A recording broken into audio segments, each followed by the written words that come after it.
허락하신 하나님의 말씀은 이사야서 7장 10절로 25절까지 말씀입니다. 여호와께서 또 아하스에게 말씀하여 이르시되 너는 내 하나님 여호와께 한 징조를 구하되 깊은 데에서든지 높은 데에서든지 구하라 하시니 아하스가 이르되 나는 구하지 아니하겠나이다. 나는 여호와를 시험하지 아니하겠나이다 한지라. 이사야가 이르되 다윗의 집이여 원하건대 들을지어다. 너희가 사람을 괴롭히고서 그것을 작은 일로 여겨 또 나의 하나님을 괴롭히려 하느냐. 그러므로 주께서 친히 징조를 너희에게 주실 것이라. 보라, 처녀가 잉태하여 아들을 낳을 것이요 그의 이름을 임마누엘이라 하리라. 그가 악을 버리며 선을 택할 줄 알 때가 되면 엉긴 젖과 꿀을 먹을 것이라. 대저 이 아이가 악을 버리며 선을 택할 줄 알기 전에 내가 미워하는 두 왕의 땅이 황폐하게 되리라. 여호와께서 에브라임이 유다를 떠날 때부터 당하여 보지 못한 날을 너와 내 백성과 내 아버지 집에 임하게 하시리니 곧 아수르 왕이 오는 날이니라. 그날에는 여호와께서 애굽 하수에서 먼 곳에 파리와 아수르 땅에 벌을 부르시리니 다 와서 거친 골짜기와 바위 틈과 가시나무 울타리와 모든 초장에 앉으리라. 그날에는 주께서 하수 저쪽에서 새내어 온 삭도 곧 아수르 왕으로 내 백성의 머리털과 발털을 미실 것이요 수염도 깎으시리라.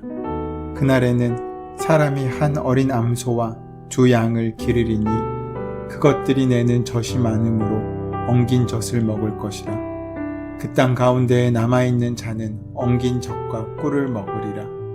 그날에는 1000그루에 은 1000개의 가치가 있는 포도나무가 있던 곳마다 찔레와 가시가 날 것이라.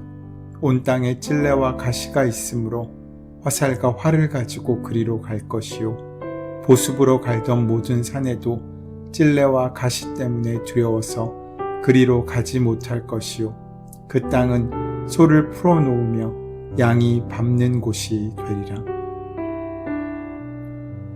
임마누엘의 비전은 남한국 유다가 큰 위기에 처해 있던 시기에 예언자 이사야를 통해 주어졌습니다. 신흥 강대국인 아시리아의 팽창정책에 맞서기 위해서 시리아와 북왕국 이스라엘은 동맹을 맺었습니다. 하지만 그들의 힘만으로는 아시리아를 막아낼 수 없었기에 그들은 유다도 그 동맹에 참여할 것을 요구했습니다. 이에 유다가 거절하자 시리아 이스라엘 동맹군은 유다를 침공합니다. 국가적 위기 앞에서 왕과 백성의 마음은 거센 바람 앞에서 요동하는 숲을처럼 흔들립니다. 그때 예언자 이사야가 아들 스알야숲을 데리고 아하스 임금 앞으로 나아가 하나님의 말씀을 전했습니다. 정신을 바짝 차리고 침착하게 행동하라. 시리아 이스라엘 동맹군이라는 것은 타담한 부짓쟁이에서 나온 연기에 지나지 않으니 두려워하거나 겁내지 말라는 것이었습니다. 분명 위기는 위기입니다. 하지만 위기의 순간에 굳게 붙들어야 하는 것은 중심입니다. 중심이 무너지면 모든 것이 무너집니다. 이사야가 데리고 간 아들 스알야숲은 남은 자가 돌아올 것이라는 뜻을 가지고 있습니다. 역사는 끝내 중심을 포기하지 않는 사람들, 곧 남은 자들에 의해 계속되는 마련임을 그는 보여주고 있습니다. 그러나 공포심에 넋을 잃은 아하스는 예언자의 말을 받아들이지 못합니다. 이사야는 아하스에게 하나님이 그들과 함께 하신다는 표징을 구하라고 말하지만 그는 그것도 거절합니다. 또 라고 기록된 것을 통해 이어질 상황이 이례적인 사건이 아니라 최소 2번 이상 반복되고 있음을 우리는 알 수 있습니다. 연합군으로 인한 두려움에 사로잡힌 백성과 아하스 왕, 하나님께서 앞서 언급한 결과를 확증해 주시고자 친히 어떤 징조든지 구할 것을 말씀하셨습니다. 이쯤 되면 믿음이 없는 사람도 믿는다며 하나님 앞에 부르짖어 간구하는 것이 자연스러운 전개일 것입니다. 그런 분명한 징조를 통해서 확신을 얻고 불안에 떨고 있는 백성들의 안정을 도모하는 것은 시급하고 절박한 상황이었습니다. 그러나 아하스 왕의 대답은 우리의 기대와는 다릅니다. 나는 구하지 아니하겠나이다. 나는 여호와를 시험하지 아니하겠나이다. 라고 그는 말합니다. 하나님은 하나님을 시험하지 말라고 분명 말씀하셨습니다. 그러나 이것은 하나님의 능력에 대한 의심을 근간으로 한 불신앙적인 행위를 시험을 금한 것입니다. 지금의 상황과는 전혀 다릅니다. 오늘 말씀에서 하나님께서는 어려운 징조를 구함으로써 동시에 믿음을 보일 것을 요구하고 있으신 것입니다. 지금 순간에도 징조를 구하는 것이 믿음을 증거하고 은혜를 누리는 방법이었습니다. 하라, 하지 말라의 기준은 무엇입니까? 해야 할 일과 하지 말아야 할 일의 기준을 누가 정합니까? 내 생각이 아닌 하나님의 생각이 기준이 되어야 합니다. 내가 아닌 하나님을 중심으로 사는 것이 신앙인의 삶이기 때문입니다. 그런데 아하스는 하나님의 이러한 말씀에도 불구하고 구하지 아니하겠나이다, 시험하지 아니하겠나이다 대답했습니다. 이것은 하나님께 영원히 구하지 않겠다는 것을 의미합니다.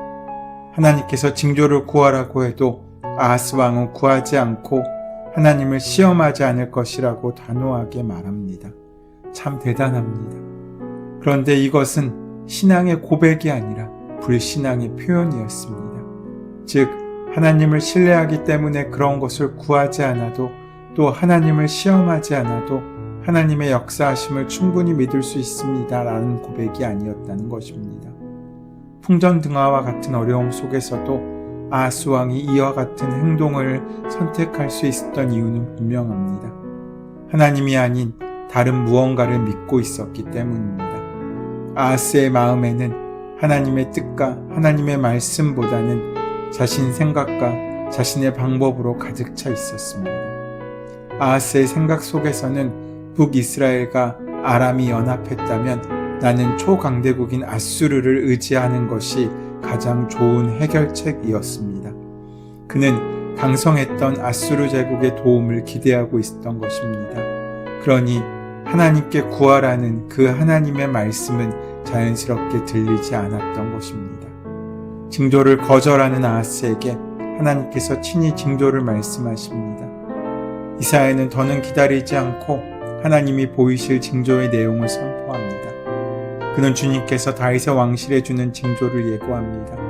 처녀가 잉태하여 아들을 낳을 것이며 그가 그의 이름을 임마누엘이라고 할 것이라고 말씀하신 것입니다.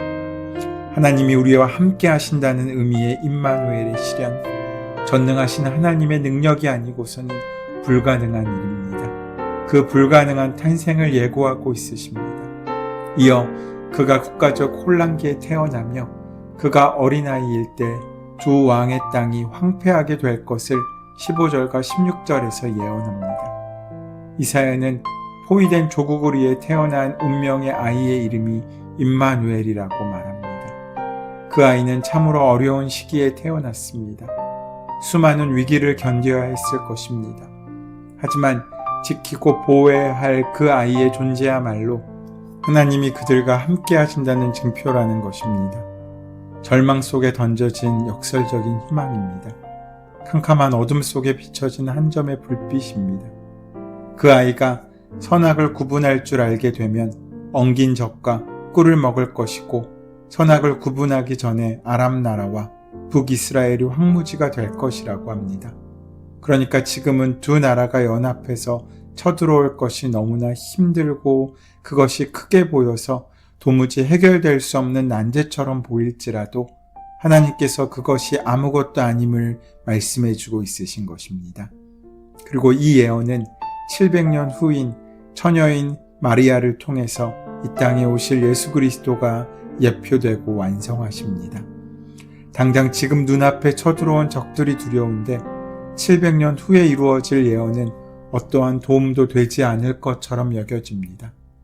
만일 지금 우리가 어떤 문제를 두고 당장 얻어야 할 답 때문에 몸부림치고 있는데 하나님께서 주신 답변이 700년 후는 아니라고 할지라도 50년 후쯤에 대답을 주신다면 기분이 어떻겠습니까? 얼핏 생각하면 하나님, 지금 나를 놀리십니까? 라는 생각이 들 수도 있습니다. 하지만 곰곰이 생각해보면 지금 당장 답을 얻는 것보다 그것이 얼마나 큰 은총인지 우리는 알게 됩니다. 그것은 그 기간 동안은 절대로 망하지 않는다는 담보가 되기 때문입니다. 혹시 망하게 될지라도 그것을 다시 세워주시겠다는 하나님의 의지의 표현입니다. 그래서 먼 미래의 이야기일수록 하나님의 은총이 더 길게 임한다는 의미로 받아들일 수도 있다는 것입니다. 그로부터 약 700년이 지나 예수 그리스도의 탄생으로 하나님이 우리와 함께 하시겠다는 약속이 성취되었습니다. 오늘 우리는 그 은혜를 누리고 있습니다. 이제 징조를 구하지 않던 아하스 왕으로 인해 이전과는 다른 남유다를 향한 예언이 이어집니다. 17절에 아수르란 이름이 처음으로 등장함과 함께 그들이 오는 날은 남유다가 이제껏 당하여 보지 못한 극심한 고난을 겪게 될 날임을 예언합니다. 아하스 왕은 북이스라엘과 아람의 침략으로 믿음으로 대처하기보다는 아수르를 의지하는 방법을 선택하려고 했습니다. 그러나 시간이 지나면 그 아수르가 이제 적이 되어서 유다를 칠 것이라고 말씀하시는 것입니다. 그 구체적인 현상에 대한 예언이 이어집니다. 18절로 19절까지 말씀을 보시면 그날에는 여호와께서 애굽 하수에서 먼 곳의 파리와 아수르 땅에 벌을 부르시리니 다 와서 거친 골짜기와 바위 틈과 가시 울타리와 모든 초장에 앉으리라. 파리는 애굽을, 벌은 아수르를 상징합니다. 당시 북아프리카와 지중해 일대는 애굽 왕조의 통치를 받거나 그 영향력 아래 있었습니다. 서남쪽을 향하여 무서운 속도로 세력을 확장하던 북동쪽의 아수르와의 전쟁은 불가피했고 이들은 자연스러운 중간지대인 팔레스타인 지역에서 전쟁을 벌였습니다. 이로 인해 그 지역의 백성들은 수염을 비롯한 모든 털이 밀리고 기르던 가축 중 한 마리의 어린 암소와 두 마리의 양밖에 남지 않게 되고 극상품의 포도나무가 있던 자리는 불모지가 될 것이라는 예언의 말씀이 주어집니다. 어느 곳 하나 성한 곳 없게 될 상황과 환경이 예고된 것입니다. 이와 같은 상황의 원인은 분명합니다. 그것은 그들이 하나님을 떠났기 때문입니다. 여전히 연합군이 아수르 왕이 보이십니까? 남유다의 처참한 상황은 표면적으로 강성했던 제국으로 인한 것처럼 보이지만 그 배후에는 하나님의 심판으로 인한 것임을 우리는 잊지 않아야 합니다.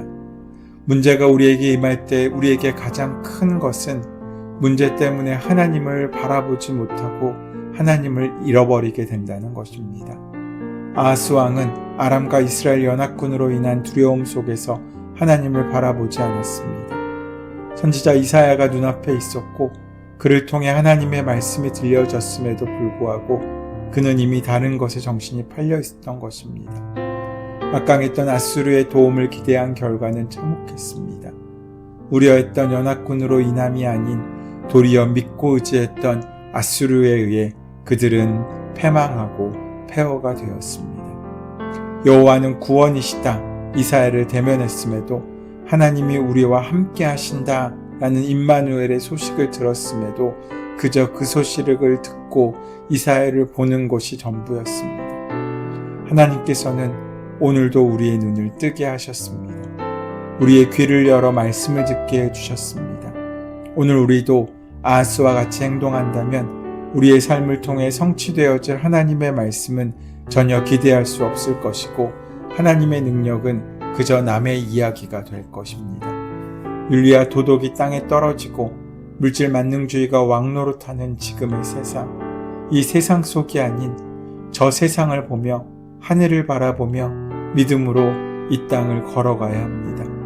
오직 여호와는 구원이시고 그 하나님만이 우리와 함께 하심을 기억하며 하나님의 표적이 되는 삶을 소망하며 결단하는 오늘은 함께 지어져 함께 만들어가는 거룩한 한날의 삶을 사는 사람을 통해 완성되어집니다. 하나님을 신뢰하지 않은 인생은 반드시 황폐해야 됩니다. 그 인생에서 영원히 유효한 것은 아무것도 없고 어떠한 열매도 없기 때문입니다. 오늘 내 능력이나 세상을 믿지 않고 하나님을 믿는 복된 하루가 되시기를 소망하며 축복합니다. 선하신 하나님, 하나님이 표적되는 삶을 소망하며 결단했음에도 여전히 세상을 바라보고 세상을 향해 나아가는 우리의 어리석음을 주님 앞에 내려놓습니다. 다시 한번 우리의 마음을 새롭게 하셔서 오직 주님만 바라보며 순종하는 삶을 살 수 있도록 인도하여 주시옵소서. 예수님의 이름으로 기도드립니다. 아멘. 이제 오늘 이 아침 우리에게 허락하신 오늘 본문의 말씀이 지금 나에게 말씀하시는 하나님의 음성으로 만나지기 위하여 본문의 말씀을 깊게 묵상하시고 함께 기도하는 시간 가지도록 하겠습니다. 함께 기도합니다.